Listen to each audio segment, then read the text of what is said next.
Querida família, irmãos, amigos, povo de Deus, que o Senhor faça resplandecer sobre todos o seu rosto e nos dê paz sempre, em nome de Cristo Jesus, o Senhor. Bênção de Deus, que a graça maravilhosa e suficiente de nosso Senhor Jesus Cristo seja sobre todos, hoje, sempre, em todo lugar. Amém? Grande privilégio a gente poder estar junto aqui na nossa viração do dia, em nome de Cristo Jesus, assentados ao redor dessa mesa preparada, uma mesa preparada pelo Senhor, para que a gente possa juntos comungar, repartir do mesmo pão, sermos ministrados pelo mesmo Espírito, recebermos, da mesma alegria que vem de Cristo, em nome de Cristo Jesus. O reino de Deus é paz, justiça e alegria no Espírito Santo, amém? Então, que pela paz de Cristo nós possamos ser instrumentos de justiça para revelação de alegria, manifestação de alegria. Em nome de Cristo Jesus, os irmãos estão chegando aí, uma boa noite para todos. Muito bom, um grande privilégio encontrar irmãos, amigos aqui. A gente começou uma meditação, uma reflexão na carta de Paulo aos Filipenses, Daqui a pouco a gente vai comentar mais sobre isso e também, de novo, reforçar o entendimento de porquê dessa carta, por que a gente entendeu da parte de Deus e discerniu da parte de Deus de estar meditando sobre essa carta de Paulo aos Filipenses. Eu tenho um amigo, um amigo mesmo, ele é sempre um incentivador assim, na nossa vida, desse estudo da palavra, da reflexão, da meditação, me abençoa bastante, é um mestre mesmo, uma pessoa assim, experimentada no ensino, e eu creio que ele deve estar muito alegre assim, da gente estar retomando essa questão da reflexão na carta aos Filipenses. Um forte abraço aí, Cláudio, viu? Você que é um incentivador aí dessa reflexão assim, expositiva, e em cima dessa carta aos Filipenses a gente já falou um pouco sobre isso, então um grande privilégio mesmo. Muito bom compartilhar, muito bom repartir, muito bom também receber as palavras de testemunho, muita gente se levantando para orar e por nós, pela nossa casa, pela nossa família, Então a Lana, a gente realmente agradece a Deus por ter encontrado esse lugar no coração de todos, desfrutar desse privilégio, tá bom? Em nome de Cristo Jesus. Vamos ter uma palavra de oração, e vamos pedir mesmo assim a Deus que nosso coração seja sensível. A minha oração sempre é a oração de Paulo. Eu oro para que sejam iluminados os olhos do nosso entendimento, para que nós possamos compreender as riquezas da nossa vocação em Cristo. Essa é a oração de Paulo, a oração para que nós possamos estar arraigados, enraizados em amor. A gente quer sempre enfatizar isso aqui, de que o amor é a substância divina através da qual nós somos formados. Nós somos feitos de amor, de natureza divina. A natureza de Deus é amor. Deus é amor. Então é muito mais do que você poder amar, é você ser feito de amor. E a gente compreendendo isso e sendo transformado nesse entendimento. Amém? Em nome de Cristo Jesus, a gente tem compartilhado muito sobre isso aqui. O entendimento da gente vai evoluindo. A gente primeiro recebe esse amor que é para, e a gente se alegra desse amor de Deus para conosco. Depois a gente se alegra de poder caminhar com Deus e entender o amor de Deus conosco. Mas aí a gente vai amadurecendo para compreender e discernir o amor de Deus em nós. Amém? O amor que se revela em nós e através de nós. Em nome de Cristo Jesus, Senhor. Vamos ter uma palavra de oração. Pai, muito obrigado mesmo pelo teu amor. Obrigado que nós podemos estar arraigados, ó Deus, enraizados no Senhor, em amor, no nome de Cristo Jesus. Sermos feitos, sermos, ó Deus, gerados da tua natureza. Sermos coparticipantes da natureza do Senhor e sermos ministros dessas virtudes, ó Pai. No poderoso nome de Cristo Jesus, o Senhor, que o nosso entendimento seja iluminado nesse conhecimento, ó Pai. No nome de Jesus. Amém. Graças a Deus. Então, Vamos ao texto, né? E lembrando aqui, a gente está compartilhando isso com os irmãos, que a gente mudou um pouco a nossa dinâmica aqui, no sentido da nossa reflexão. A gente estava sempre completando uma série a cada semana, né? E agora a gente vai estender um pouco mais a reflexão na carta aos Filipenses, vai se estender um pouco mais, e a gente vai estender isso. Nós não vamos conseguir estar sempre repetindo desde o início tudo aquilo que está sendo compartilhado, né? Mas a gente vai procurar sempre fazer essa conexão para quem estiver chegando, não ficar assim tão distante. Então a gente deve ir durante todo o mês nessa reflexão. Eu acredito que a gente vai gastar aí umas de 2 a 3 semanas, com certeza. Então, outra coisa também que é bom todo mundo já entender é que durante esse período também a gente não vai conseguir abrir aquele espaço na quarta-feira para as perguntas, que seria hoje, por exemplo. E a gente vai dar seguimento nessa reflexão, vamos avançando. O que a gente compartilhou até agora, né, e a gente refletiu, e você depois pode ler, nós estamos lá no capítulo 1 e fizemos a reflexão até o versículo 11, e lembrando disso, né, lembrando de que essa certeza de que é aquele que começou, né, então é essencial.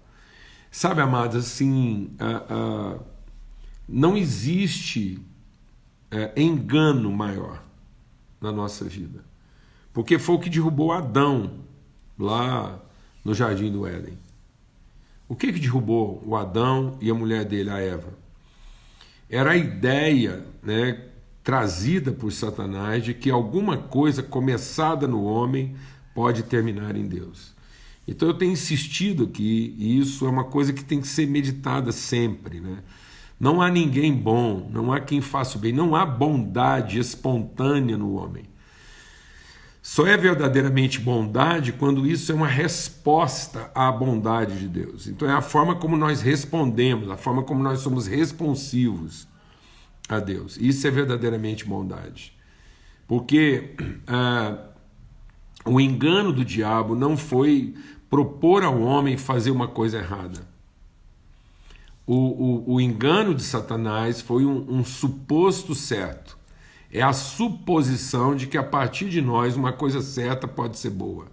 Então nada nos engana mais do que achar que o nosso certo pode se tornar bom, né? E só é bom aquilo que é gerado em Deus. Não há ninguém bom. E Jesus diz isso. Jesus se submete a essa realidade. E quando aquele homem procurou Jesus e disse: bom mestre, Jesus diz: por que você me chama bom? Só há um bom, e esse é meu Pai, está nos céus. Então, o impacto do apóstolo João lá na revelação das últimas coisas, qual foi? É porque Cristo se apresenta para ele e diz: eu sou o princípio e o fim, eu sou o alfa e o ômega. Então, se nós não tivermos nossas raízes, por isso que a bem-aventurança está onde? A bem-aventurança está estarmos arraigados em Deus. Então não é apenas apoiados, porque às vezes a gente está contando com a bondade de Deus. Então, às vezes, a gente se apoia na bondade de Deus. E não é isso. Não é você contar com a bondade que vem premiar as ideias que a gente teve. Não, a bondade de Deus não é para premiar nem proteger o nosso suposto certo. A bondade de Deus é que Ele comunicou a nós virtude para gerar expressões da sua virtude através de nós pela sua bondade, amém? Então nós temos que, mais do que apoiados, nós temos que estar enraizados, arraigados no amor de Deus. Uma planta que lança suas raízes na natureza de Deus, amém? E aí isso é enfático. Nós não vamos conseguir avançar na reflexão de Filipenses, ou seja, Paulo só consegue enfrentar todos os desafios que ele vai apresentar. E ainda assim, ele enfrentando esses desafios, ele tem esperança, ele tem alegria, ele tem ânimo, ele consegue encorajar os outros, porque ele não tem dúvida, né, de onde é que as suas raízes estão colocadas. Então, por isso que ele diz: aquele que começou vai terminar. Então isso pode parecer sutil, isso pode parecer uma coisa simples, mas é aí que o diabo enganou o homem e disse: quando você faça algo que te leve mais perto de Deus. E essa é a ilusão humana. Então, às vezes a gente acha que está se enganando através de uma coisa errada, e muitas vezes o nosso maior engano está no nosso suposto certo, de que Deus de alguma forma vai compensar os nossos acertos. Amém? Então, muitas vezes a gente pensa que tudo que nós temos que ter na vida é uma capacidade de acertar. E não é. O nosso desafio é a sensibilidade de ouvir Deus, que tem que ser antes da nossa capacidade de acertar. Glória a Deus, em nome de Jesus. Então isso é o forte. E aí por que a gente está aqui compartilhando sobre Filipenses? Exatamente isso, porque Paulo é esse homem levado a um isolamento social. Ele está vivendo uma condição totalmente anômala, uma condição totalmente atípica, né? Isso está sendo imposto a ele. Ele está separado dos seus amigos, ele está separado dos seus íntimos, ele está num momento de solitude, mas ele não está sozinho, ele não está solitário, né? Paulo não está só. E ele não está só porque ele está comunicando virtude. As virtudes de Deus estão borbulhando. A fonte está jorrando e ele está entregando virtude para quem ele pode entregar. Amém? Em nome de Cristo Jesus. Então é nesse entendimento que a gente foi meditando e está meditando aqui. Esse entendimento leva-nos ao quê? A ver o amor aumentado em nós, né? Não na sua quantidade, mas na sua intensidade. A gente ser cada vez mais intenso no amor de Deus. Que Paulo diz que a gente vai ter essa intensidade de amor. Ele está refletindo isso aí na primeira parte. E ele vai falar que isso acontece quando? Quando você desenvolve esse amor em conhecimento e percepção, né? Em que você tem uma sensibilidade para perceber as coisas na perspectiva do amor de Deus. Muitas vezes a gente se deprime, a gente se abate, a gente se confunde, diante das dificuldades a gente desanima, porque a gente não percebe as coisas, né, na perspectiva do amor de Deus. A gente percebe as coisas muitas vezes na perspectiva da nossa própria capacidade, ou das nossas próprias expectativas, ou das nossas próprias carências. Então, quanto mais eu conheço o amor de Deus, melhor é a minha percepção, melhor é a minha sensibilidade. Se eu não conheço o amor de Deus, eu não vou desenvolver uma sensibilidade para as circunstâncias. Eu vou desenvolver uma susceptibilidade às circunstâncias. Então eu vou mais ser afetado pelas circunstâncias do que propriamente afetar as circunstâncias. Então, em vez de ser um povo afetado, nós tínhamos que ser um povo afetante. Nós tínhamos que ter essa proatividade de ser gente capaz de imprimir virtude e não de estar sempre requerendo virtude, né? Então, às vezes, a gente é tão carente que a gente está sempre exigindo estar cercado de pessoas boas, porque a gente quer se sentir bem sendo servido de pessoas boas e não servir pessoas difíceis. Então, quanto mais virtude a gente conhece, mais cercado de pessoas difíceis nós podemos estar. E aí, em vez de estar susceptível dos problemas delas, nós vamos estar sensíveis aos problemas delas. Glória a Deus. E isso vai pelo caminho, então, que a gente percorreu ontem. Na medida em que a gente vai sendo aprofundado nesse amor, a gente vai discernindo o que é melhor. Então, a gente não só discerne melhor, como discerne o melhor. A gente tem mais sensibilidade para tomar decisões apropriadas e não decisões apavoradas. Deixa o Espírito de Deus ministrar o seu coração. Vamos fazer um jogo de palavras aqui bem pedagógico. Não tome decisões apavoradas, tome decisões apropriadas. E muitas vezes nós estamos tomando decisões apavoradas por conta da nossa susceptibilidade, em vez de tomar decisões apropriadas por conta da nossa sensibilidade. Então Deus vai te dar mais sensibilidade para perceber melhor e vai te dar conhecimento para você discernir o melhor. Então a gente vai ter mais percepção e mais propriedade, mais autoridade também para decidir o melhor. Amém? E ele diz isso o quê? Bem rapidamente. A gente vai tentando aqui fortalecer esse entendimento, para que a gente seja puro e irrepreensível. Lembra, a gente falou ontem, teve gente que escreveu aí, ajudou a gente a gravar isso de forma escrita, que foi o quê? O puro, né, não é o intocável, é o incorruptível. Então a gente tem que ser pessoas que podem ser tocadas. E muitas vezes a gente desenvolveu uma visão religiosa, né, de que pureza é não ser tocado. E aí a gente não quer ser tocado, a gente não quer ser apertado, né? E Deus diz que nós podemos ser tocados sem se corromper. Então isso é pureza. E sermos irrepreensíveis. E o que é ser irrepreensível? São pessoas que quando cometem erros, elas basta serem corrigidas, elas não precisam ser repreendidas. Amém? Então elas não têm que passar por nenhum tipo de punição.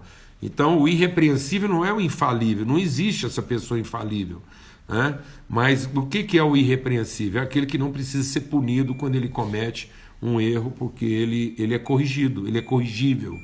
Amém? Ele é ensinável. Glória a Deus. E aí a palavra de Deus também diz que isso é para quê? Para que a gente possa ser instrumento de justiça, né?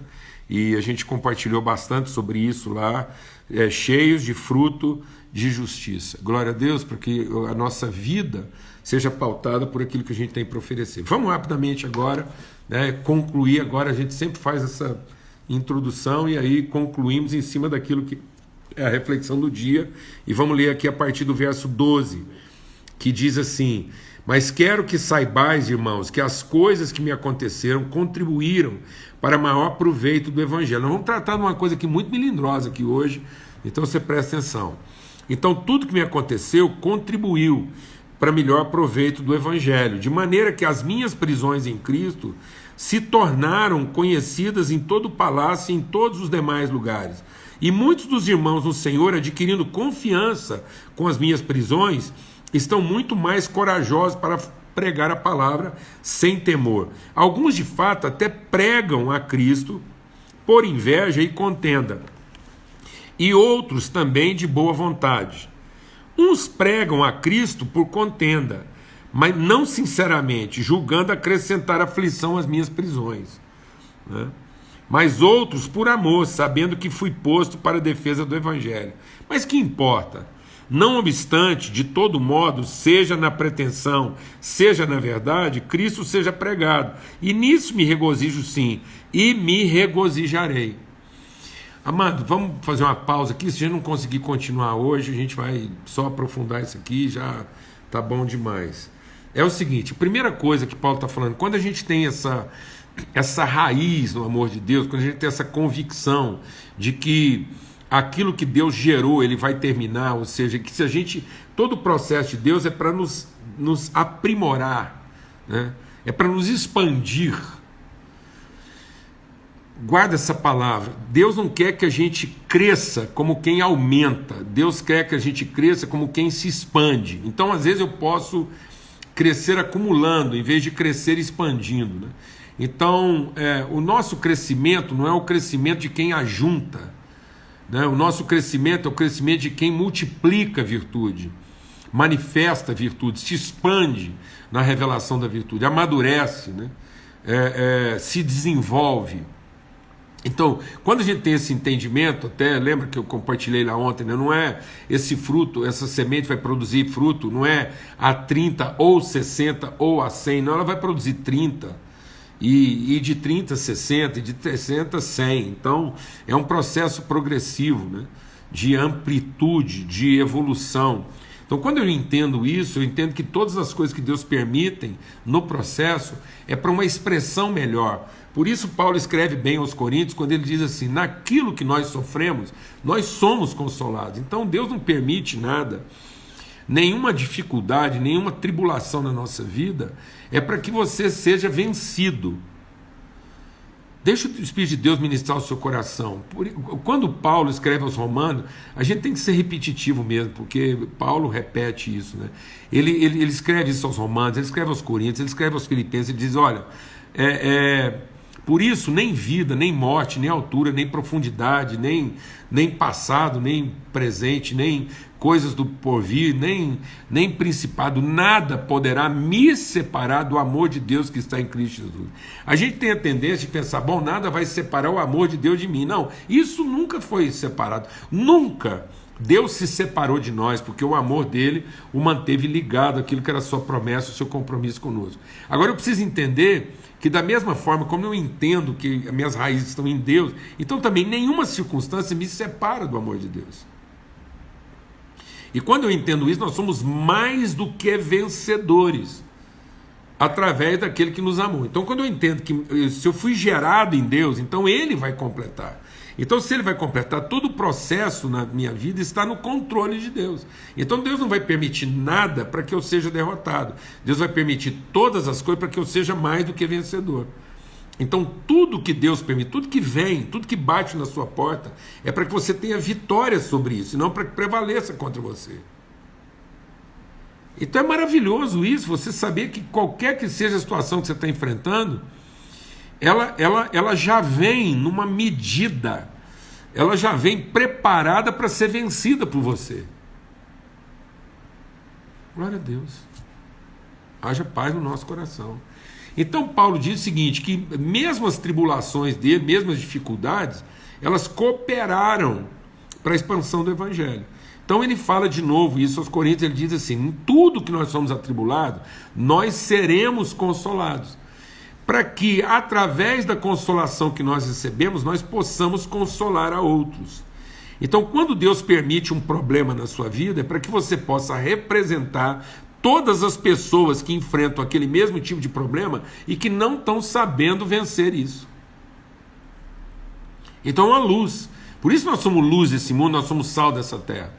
Então aquele problema, ele era invencível até chegar na sua vida. Porque quando ele chega na sua vida, você é o sal dele. Você vai interromper aquele processo de corrupção e você vai restaurar o sabor. É isso que Deus está prometendo para nós. Nós somos sal da terra. Ou seja, tudo aquilo que corrompia, tudo aquilo que escravizava, tudo aquilo que dominava, tudo aquilo que oprimia, tudo aquilo que envergonhava, acontecia assim até chegar na gente. Até chegar num cristão. O cristão é o limite. O cristão, como ele representa a bondade de Deus, ele é o limite da maldade. Nós somos a fronteira da maldade. E eu creio que é por isso que muitas vezes o nosso país está sofrendo, porque a gente está tão ocupado em salvar a si próprio, que nós não estamos colocando limite para a maldade.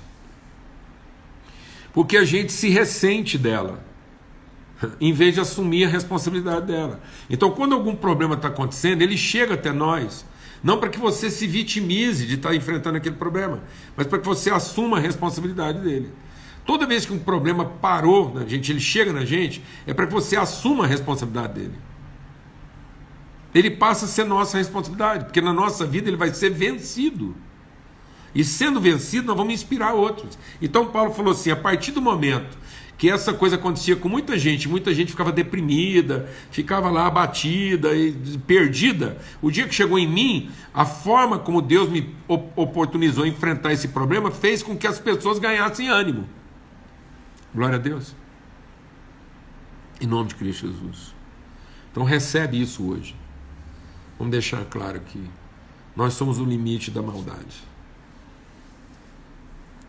Nós somos o limite. De modo que tudo que Deus permitir na sua vida é para que você vença. E em vencendo, você possa conduzir outros à vitória. De modo que não é para que você se desespere, é para que você seja consolado. E sendo consolado, você pode consolar outros. Eu quero dizer da parte minha, da minha casa. Quantas vezes a gente enfrentou dificuldades. A gente enfrentou dificuldades que às vezes a gente nunca imaginou. E aí, graças a Deus. Graças a Deus. Quando as lutas, os desafios chegaram até a nossa casa, a gente nunca parou para fazer a pergunta errada. Sabe qual é a pergunta errada? O que eu fiz de errado? Amados, não faça essa pergunta. Se lembre do que Deus fez a seu favor. É isso que nos salva. Então, quando algum problema batia na nossa porta, a gente imediatamente se lembrava de que Deus nos elegeu para sermos os seus filhos. Ele nos predestinou para sermos revelação da virtude. Ele nos chamou para isso, para sermos o limite da maldade. A partir do momento que aquele problema chegou na nossa vida, nós estaremos sendo levantados por Deus para revelar para quem estivesse à nossa volta que ele poderia ser enfrentado de outra forma. Ele poderia ser vencido. Ele poderia ser vencido. E ele seria vencido. Amém? Então não se vitimize em circunstância alguma, assuma a responsabilidade daquilo que Deus permitiu na sua vida. E aí, Paulo vai dizer outra coisa tremenda, né? E em cumprindo a sua vocação, não se torne juiz dos outros. E aí Paulo está ensinando uma coisa, amados, que eu sinto assim que está ferindo. Que quando você se vitimiza e não assume a responsabilidade do problema no sentido de trazer a revelação da virtude, você se torna juiz. E aí, em vez da gente ser uma revelação profética, em vez da gente ser uma revelação assim, bem posicionada, bem resolvida de como tratar aquilo, a gente começa a ser um crítico da situação. Um dia a gente vai falar disso com mais vagar, com mais propriedade. Mas um profeta, quando ele está ferido na sua alma, ele deixa de representar virtude e esperança e ele passa a ser um crítico da situação, ele começa a criticar. E um crítico ferido se torna um cético, ele começa a achar que aquilo nunca mais vai mudar. Ele olha para a situação e aquilo que deveria ser a responsabilidade dele de transformar, ele passa a ser aquele que declara a maldição, o juízo final. E aí esse cara que era um profeta, mas que ferido ficou crítico, e um crítico ferido ficou cético, ele se torna cínico. Um cético ferido se torna cínico. E sem ele perceber, ele começa a torcer para tudo dar errado, só para provar que lá atrás quem tinha razão era ele. Por isso que a palavra deixa Deus ministrar o seu coração. A palavra de Deus diz o seguinte: o amor não se ressente do mal. Então, o que Paulo está dizendo é o seguinte: aquilo que me compete, aquilo que bateu em mim, o problema que chegou em mim, eu assumi a responsabilidade dele e eu revelei a forma evangélica, bíblica, espiritual de enfrentar isso. Só que a reação a isso foi diferente na vida de muita gente. Uns tomaram isso de forma positiva e outros tomaram isso de forma negativa. E ele falou: de modo que há quem prega o evangelho por soberba, por presunção, por vaidade. E há outros que pregam sinceramente. E você pensa que Paulo foi lá separar um do outro? Você pensa que Paulo foi lá separar um do outro, dizer assim: ó, esse está pregando certo, esse está pregando errado? E vou dizer uma coisa: tem gente que usa algumas coisas que Paulo diz lá para justificar essa coisa embandeirada, essa coisa assim, essa coisa denunciante, esse juízo público que muitas vezes nós evangélicos estamos fazendo, de ir publicamente assim, dizer quem presta, quem não presta, isso é perigoso. Então, Paulo faz isso na vida daqueles com que ele tinha uma relação direta. Eram discípulos dele, trabalhavam diretamente com ele. Mas ele nunca fez isso de maneira generalizada, pulverizada. De modo que ele está dizendo assim, alguém fala: pô, mas você não está vendo que tem pregador aí que está pregando por interesse, está maltratando o povo, está pregando, está explorando. E Paulo fala: sei. Ele vai prestar juízo do motivo pelo qual ele está pregando. Mas uma vez que ele está pregando Cristo, aquele que receber a mensagem dele sinceramente será salvo. Deus é bom, amados. Deus é bom. Sabe uma das coisas que Deus profetiza lá no Velho Testamento, que a gente precisa guardar no coração? É que quando viesse o Espírito Santo e a obra de redenção fosse realizada na cruz, a justificação que é pelo sangue de Cristo viesse sobre a humanidade, ninguém carregaria o pecado de ninguém, não. Um filho não ia pagar o pecado do seu pai, um discípulo não ia pagar o pecado do seu discipulador, uma ovelha não ia pagar o pecado do seu pastor. Ele diz: não, toda alma que pecar, essa morrerá. E ninguém nunca mais vai poder dizer que os pais chuparam uvas verdes e o dente dos seus filhos é que ficaram embotados. Hoje cada um se corrompe pela sua própria concupiscência. Se tem gente fazendo besteira aí, usando a figura do seu pastor para justificar, ele está fazendo besteira por conta da sua própria concupiscência. Porque a palavra de Deus diz que ninguém é tentado por quem quer que seja, mas é tentado pela sua própria cobiça. Então, em nome de Cristo Jesus, há uma fidelidade de Deus. Então, Deus nos levantou para fazer juízo, Deus nos levantou para fazer justiça. Então, uma vez que a gente entende isso, a gente se entrega. Então, não tenha receio de assumir a responsabilidade daquilo que Deus colocou, aquilo que chegou até você. E assuma isso com ousadia, com trepidez. E não justifique, não explique a sua falta de responsabilidade na vida daqueles que estão fazendo a coisa injustamente. Não justifique a sua frieza espiritual, não justifique a sua falta de compromisso por conta de igrejas ou de situações ou de ministérios que muitas vezes até exploraram a sua vida. Muitas vezes você pode ter sido explorado. Mas não se vitimize. Não justifique a sua frieza espiritual, sua falta de compromisso com Cristo na vida de quem quer que seja. Alguém que pregou errado, que te explorou, que te enganou. Porque Paulo diz isso. Cada um continue pregando do jeito que achar que tem que pregar. E cada um vai dar contas de si mesmo a Deus. Enquanto isso, a palavra de Deus chegou até você, agarre, abrace isso e se dedique a isso e entenda que você não nasceu da carne, nem do sangue, nem da vontade de homem. Quando uma pessoa, deixa Deus ministrar o seu coração. Quando alguém finalmente tem sua vida transformada pelo poder do Evangelho e pela ação do Espírito Santo, não foi porque algum homem fez isso por ela. Isso é obra do Espírito Santo, segundo a eficácia da sua palavra. A palavra de Deus tem eficácia própria, ela é viva e eficaz. A palavra de Cristo pregada na boca do pior mentiroso, mas essa palavra pregada na boca do maior mentiroso, quando ela se une ao Espírito, quando ela é ungida lá no coração da pessoa, pode ter sido um mentiroso que caiu no coração, mas caiu lá no seu coração e o Espírito vai lá e faz essa palavra germinar. Ela é Espírito e vida e ela é capaz de transformar qualquer um. Então, se você não está tendo compromisso, se você não está tendo ânimo, se você está explicando a sua falta de compromisso de espiritualidade por conta das coisas que te rodeiam, da forma como outras pessoas estão vendo o Evangelho, porque você encontra líderes aí que não estão tendo compromisso com nada, não se iluda. Não se iluda. Isso é porque você resolveu fazer juízo e não ser instrumento de justiça.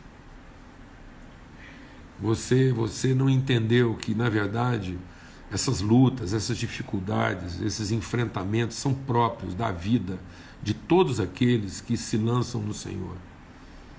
Inclusive, se essas pessoas estão por aí fazendo as coisas que estão fazendo, são responsabilidade nossa. Nós somos o limite. Nós somos o limite da maldade deles.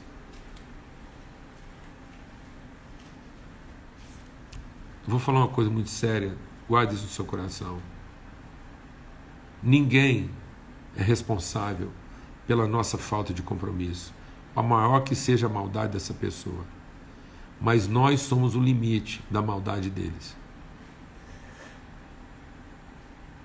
Ninguém define o limite da nossa espiritualidade, mas nós podemos definir o limite da maldade das pessoas, se nós formos instrumentos de justiça. Ninguém pode dizer que está se sentindo aprisionado pela maldade de quem quer que seja, porque essa pessoa pode ser liberta pela expressão da bondade de Deus nas nossas vidas. Amém? Em nome de Cristo Jesus, o Senhor. Que o Senhor traga alegria no seu coração, alegria inclusive no sofrimento, na dificuldade, alegria na tribulação, de saber que naquilo que Deus permitiu você vai ser vencedor. Você é mais do que vencedor. E em vencendo isso, você vai ser exemplo para as pessoas e testemunho. Não queira que Deus te proteja mas seja certo de que Ele te dará segurança para enfrentar todas as coisas. Amém? Em nome de Cristo Jesus, o Senhor. Que o seu coração transborde paz nessa noite. Que a paz de Cristo Jesus, só a paz de Cristo Jesus, Senhor, seja o juiz da sua mente e do seu coração, o árbitro das suas decisões, para que suas decisões não sejam decisões apavoradas de quem tem medo, mas sejam decisões apropriadas de quem conhece o amor de Deus. Em nome de Cristo Jesus, até amanhã, se Deus quiser. E se Deus quiser, amanhã a gente está junto aqui de novo, às 18 horas, para continuar nessa meditação. E vai lendo, 3 vezes ao dia. Vou dar uma receita aqui. Vai meditar, ler. Vamos ler Filipenses 3 vezes ao dia. Café da manhã, almoço e jantar, tá bom? E a gente volta para conversar, continuar falando sem pressa. A gente quer mesmo assim degustar esse texto, um texto redentor, libertador. Pai, muito obrigado pelo teu amor, muito obrigado pela tua fidelidade. E muito obrigado porque nós nascemos do Espírito, segundo a tua palavra. Não foi a carne, não foi o sangue de homem, não foi a vontade de homem, não foi nada disso, mas foi o Senhor, na tua infinita bondade e na soberania da tua vontade, que nos gerou em Cristo Jesus, segundo a tua palavra, no poder do teu Espírito. Somos gerados de uma semente incorruptível para cumprimento dos teus desígnios eternos, Pai, em nome de Cristo Jesus. Amém e amém. Que o amor de Deus, o Pai, a graça bendita do seu Filho Cristo Jesus e a comunhão do Espírito Santo de Deus seja sobre todos, hoje, sempre, em todo lugar. Até amanhã, se Deus quiser. Fique em paz.